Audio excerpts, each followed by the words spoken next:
শোনো, এত বৃষ্টি, রোজ দিন সকাল বিকাল বৃষ্টি দেখতে দেখতে যতই বলি না কেন রেইনকোট কিনবো, কিন্তু রেইনকোট কিনে কি ঠাকুর দেখতে আমরা যাব?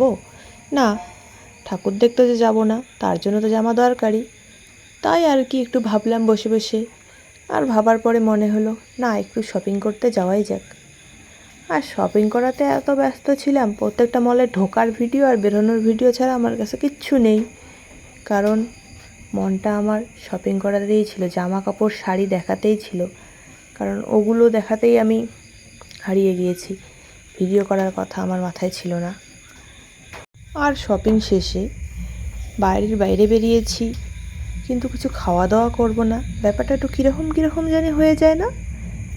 আর অত ভাবনা চিন্তা করে কি করব, তাই বেশি ভাবনা চিন্তা করিনি, বেরিয়েছি একটু হালকা করে খেয়ে নিই। আর খেয়ে ফেরার পথে এই জিনিসটা আমার খুব ভালো লেগেছে।